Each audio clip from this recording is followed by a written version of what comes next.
Hi అందరికీ నమస్కారం। ఈరోజు భద్రాద్రి కొత్తగూడెం జిల్లాలోని ఆలపల్లి మండలంలో జాకారం ఎంపీపీఎస్ ప్రభుత్వ పాఠశాలలో పనిచేస్తున్న ఎస్కే మహబూబ్ పాషా టీచర్స్ సమస్యల పరిష్కారం కోసం 108 రోజుల ఫలహార దీక్ష చేస్తా ఉన్నాడు। ఆ ఫలహార దీక్షకు సేవ్ కొత్తగూడెం సేవ్ మున్సిపాలిటీగా వెళ్లి కలిసి సంపూర్ణ మద్దతు తెలియజేయడం జరిగింది। ముఖ్యంగా ఆ దీక్ష ఉద్దేశం ఏంటంటే టీచర్స్ సమస్యలు పరిష్కరించాలని, ఎస్జీటీలకు టీచర్స్ ఎమ్మెల్సీ ఎన్నికల్లో ఓటు హక్కు కల్పించాలని, ఓల్డ్ పెన్షన్ విధానాన్ని అమలు చేయాలని, వాటితో పాటు అనేక సమస్యలు గత ప్రభుత్వాలు ఈ ప్రభుత్వాలు నిర్లక్ష్యం చేస్తా ఉన్నాయి। టీచర్స్ సమస్యలు పరిష్కరించాలని చెప్పి ఆయన డిమాండ్ చేస్తా ఉన్నాడు। ఆ డిమాండ్ల సాధన కోసం ఈరోజు మద్దతు తెలపడం జరిగింది।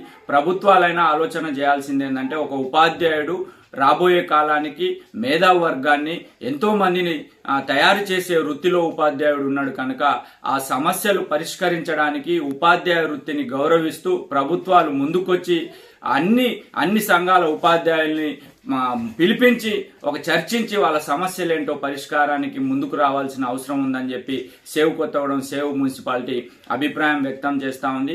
ఇప్పటికైనా ఏదైతే ఆయన డిమాండ్ చేస్తా ఉన్నాడో ఆ డిమాండ్ల సాధన కోసం ప్రభుత్వం ముందుకు రావాలని చెప్పి విజ్ఞప్తి చేస్తా ఉన్నాం।